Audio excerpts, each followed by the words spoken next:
But if you think about your own email habits, which emails do you click on? Because we all have some. We have, businesses or, influencers or people that we want to hear what they have to say that are offering consistent value. And I think that's really key, is the consistency and emailing your list regularly and making sure that you're not only emailing them when you want to sell something.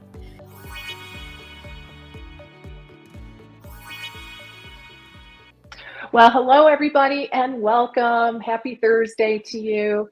Lesli Bitel here, and I am so delighted to be here with all of you today and super, super excited about my guest and this conversation that we're going to have.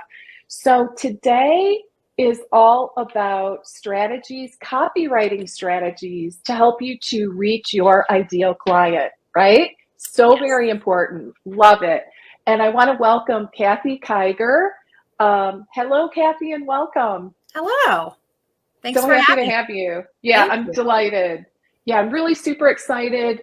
Guys, this is Kathy Kiger, and she, actually, I'm going to just, let's see here. I'm going to ask her to share a little bit about her story. But the thing that I want to share specifically about Kathy is that she is a holistic health copywriter and marketing strategist. And she actually specializes specifically in helping nutritionists, dietitians, and coaches to grow their practice. And really takes all that time-consuming stuff, the email marketing, all the writing, the stuff that many of us either A, don't have time to do, or B, kind of struggle to do it really well. She can take this on for you. And P.S., I can attest to her amazing work. So I've worked with her myself. She's helped me to build out some tools in my practice that I offer to my clients just to make their lives a little easier. And she's also worked with a couple of my private business coaching clients as well. So I have seen the fruits of her labor and really highly recommend her work. So let's go ahead and jump in. We're mostly going to talk about email marketing today, guys. So really want to zero in. There's a lot of different areas that we could really touch on, but I want to zero in on the importance of growing your email list, why that's so important, why we need to get people, your followers, from social media onto your email list. I know you guys hear me talk about that a lot. Kathy and I are in complete alignment in terms of that strategy. We're going to tell you a little bit about why it's important and, most importantly, how to do it well. So with that all being said, welcome, Kathy. I'd love if you could share just a little bit about your journey. Yeah, absolutely. Thanks so much, Lesli, for having me. Sure. I was so excited when you reached out and invited me to join you on this. Lesli is amazing. We've had a great time working together, and she just has such great information to share. So yay. I'm super excited to be here. So I was a teacher actually for about 11 years in the public school system. And I decided that I wanted to move on from that. That wasn't something I wanted to do forever. And so when I was thinking about what I wanted to do, I realized that I was spending all my free time reading about nutrition and, reading blogs and books and the podcasts. And so I decided to go to school and become a functional nutritional therapy practitioner. So that's what I did. And I started my practice. I was working with one-on-one clients, and I became a 21-day sugar detox coach. And it was great, but I realized that my favorite part of running that business was doing the writing and the marketing. I became fascinated by that whole thing. And I realized that then I switched over and I was listening to all the business and marketing podcasts and about how to build your business as a holistic health entrepreneur. And when I looked around at my colleagues, I realized that they didn't like the stuff that I liked. They just wanted to work with their clients. They wanted to just open their doors and have everybody come rushing in. And they didn't want to mess with all the stuff that I found so fascinating. So I pivoted in my business, took a bunch of courses and on copywriting and marketing. And now I am a copywriter for other nutritionists, dietitians, and coaches. So I get to do what I love, and I get to take the stuff that they don't love off their plate. Love that. And so many of people in my world do not enjoy the copywriting. And it's kind of like, it's a real mystery. It's an enigma, right? In terms of how to do copywriting and how to do it well. Right. So we are so happy to have you. So, so let's go ahead and jump in. So, I didn't read your entire bio. There's actually more to it. But that being said, I have a question about it. Your bio says that you help potential clients feel seen. What exactly does that mean? Yeah, okay. So the whole point of copywriting is to connect the right practitioner with the right client. And the best way to do that, I mean, we all know how it feels to be in a conversation with someone. Let's say you meet somebody new and you're in a conversation with them and you realize they just don't get you. They don't understand you. They don't empathize with you. And it's frustrating. And so the last thing you want in your marketing, in your online marketing, is to have people feel that way when they're reading your stuff. So my goal with the writing that I do for my clients is for their prospects to always feel understood and validated. I always want them to think, oh my gosh, this practitioner totally gets me. Because if you're touching on their pain points and you are acknowledging the challenges that they're facing, if you are talking about the transformation that they're wanting for their life, then they're going to feel validated and you're winning them over at that point. And in a non-salesy, I know some people worry about being salesy or slimy in their marketing, but if you're relating directly to the person and what's important to them, then you're just getting matched with the right people. Exactly. Yeah. So what would you say the biggest mistake is that you see people make in terms of their outreach efforts? Yeah, I mean, honestly, part of it is that whole not helping their prospects feel seen. What I've seen a lot in, especially the nutrition community, like when I got out of school, my, my fellow students who, my cat is totally meowing. He's like, pay attention to me. We're animal fans here. So. Oh, good. Oh, yeah. He has decided it's time for me to pet him, but he's okay. You can multitask, right? No, but what I see sometimes is people get into imposter syndrome, right? Mm-hmm. They worry that they don't know enough. Like so many nutritionists I know are like, oh, I need to take more courses and I just don't really know enough. And then what happens with your marketing when you feel that way, a lot of times is your messaging, your website copy, your emails, your social posts, it becomes too much about you and not enough about your prospect. Because honestly, the people who need your help don't super care what your credentials are. They want to know that you know what you're doing, but they don't care that you've taken, 87 classes. They just want to know if you can help them. And so probably the biggest mistake I see is practitioners focusing on themselves instead of focusing on their clients in their copy. Or mistake number 2, I'll list 2, is not doing anything at all. And I see that a lot too for a couple reasons. I know, like you were saying before, the copywriting and the marketing can be overwhelming. And I know that you're okay, I'm going to get this. I'm going to get my email list set up. And then you start realizing all the steps involved in it. And you start wondering, what do I write? And how do I do that? And you get overwhelmed and you don't do it. Or sometimes people build their practices and they get a decent client base and then they stop marketing.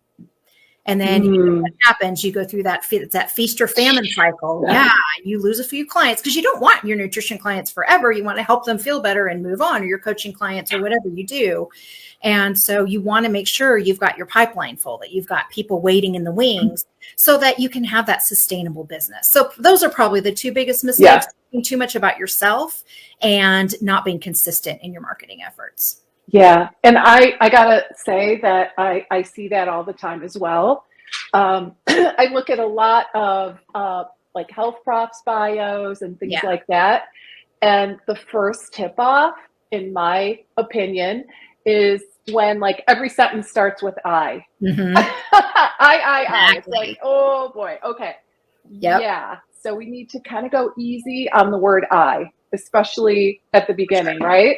Yeah. Like really, I'm sorry, go ahead. Yeah, no, go ahead. Absolutely. No, I was just going to say, I encourage people to, if you're going to do your own writing, try to say you at least twice as often as you say I in your writing. Absolutely. Yeah. So guys, if you go back and look at, just as an example, your bios, your health prof bio, if you see, especially at the very beginning, I like to always say, you can use the word I, but don't use it in the first paragraph, right? Make it all about your client, which means you do need to use the word you. So totally agree with that. Let's talk a little bit then about the importance of an email list. This topic is very near and dear to my heart. Yeah. I'm always talking about the value of an email list and just how critically important it is, right? We don't own Instagram. The truth is you don't own it, right? So you do own your email list. And it's just so important to, in my thought process, use social media as a mechanism to grow your email list, because that is truly, it's a very valuable asset inside of your business. From a copywriting perspective, what are your thoughts on that topic? Yeah, we are so in alignment with how we feel about that. Yeah. Social media is a great place for reaching new people and nurturing your audience for sure. But you don't own it. Like you're saying, you just don't know what's going to happen. I mean, I've talked to so many creators who are on Instagram and they change the algorithm and all of a sudden their engagement just plummets. Yep. Because on social media, you don't even know who they're showing your content to. You have no idea who's actually seeing it.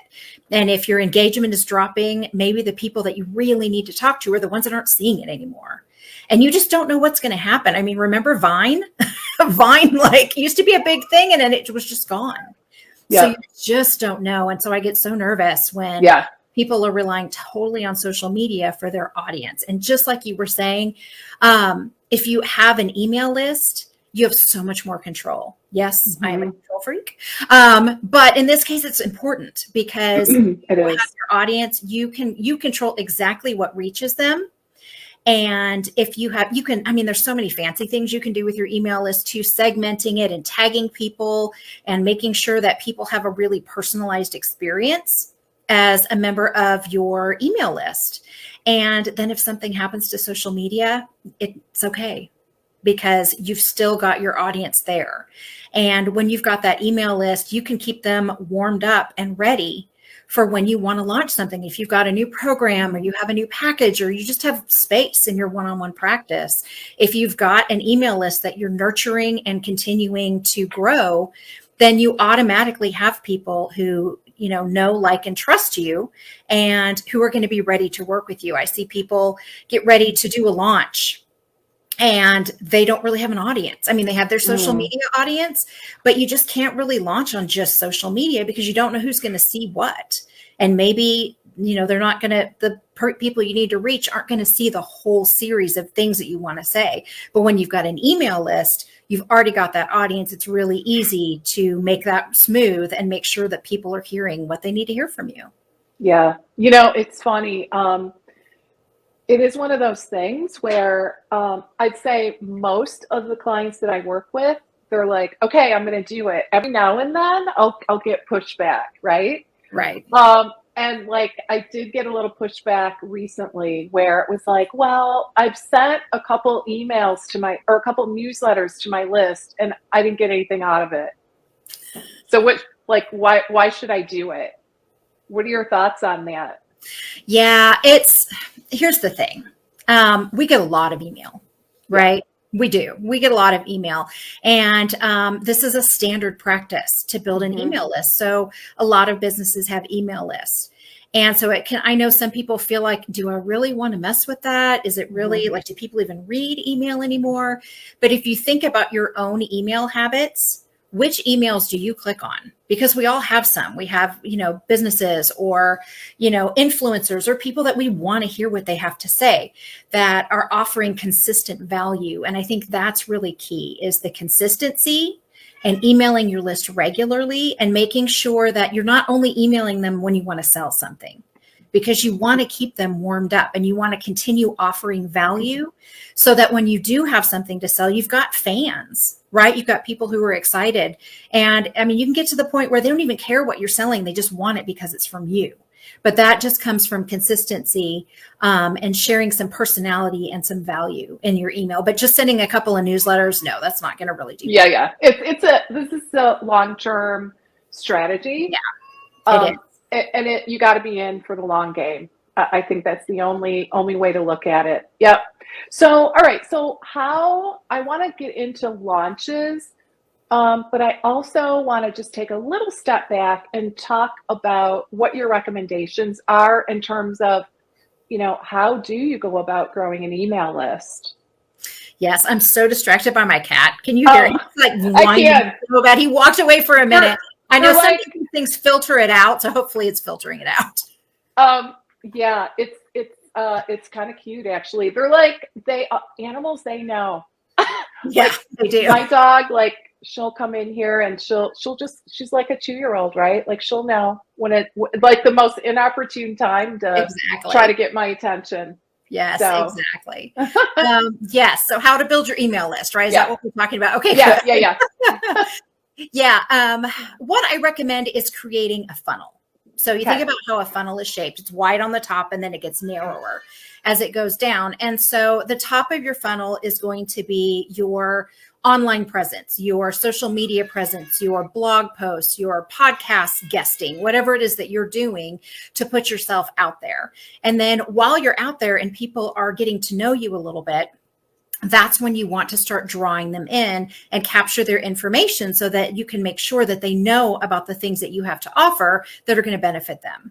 So I like to create a lead magnet of some sort, and it can be something simple and short. It doesn't have to be a huge ebook. Some people get overwhelmed thinking their lead magnet has to be this, magnum opus. It doesn't. It can be a checklist or a quiz or a cheat sheet or, a meal plan or, food swaps. It can be so many different things. And so you create a lead magnet, and then what happens is you lead your prospect to your website. So let's say I'm a pregnancy nutritionist. Let's say that that's what I do. And I've created a lead magnet called the Pregnancy Survival Guide for morning sickness. Actually, you could, if you're a pregnancy nutritionist, you could do that and then create all different things. And you could have several lead magnets that go in that survival. I always have ideas coming. But anyway, that's not what but let's say you have that lead magnet, the Pregnancy Survival Guide. And so you have something on your website. And when you tell people about it, they come to your website, which is good for SEO because the more people who show up at your website, the more Google's going to boost you. So they come to your website, they click on this picture or your little graphic for your lead magnet that they want it.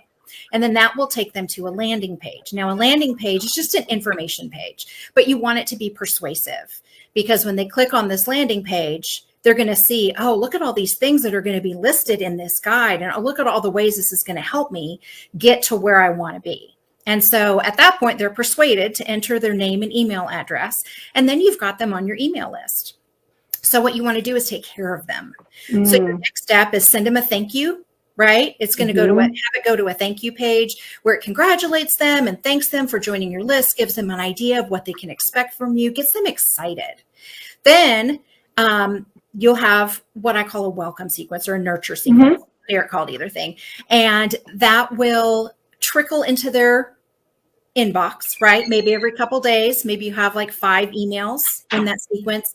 And that's your opportunity when they're excited to introduce yourself and share some of your personality and start to build that know, like, and trust factor that people are going to need before they want to work with you. I mean, you hear the statistics. You need 7 touch points with someone before they're going to give you any money.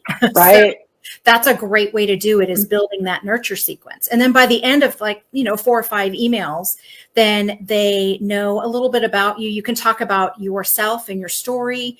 You can talk about, you can share a client journey and a testimonial so they see what it's like to work with you. You can give them a picture of the transformation that you offer. You can just tell them a funny story and then tie it into something in your practice, right? It's a chance for them to get to know you and get an idea of what you do. And then at that point, you've got them on your list. Then you just got to keep that consistency that we were talking about before so that they're warmed up and ready for whatever you have to offer.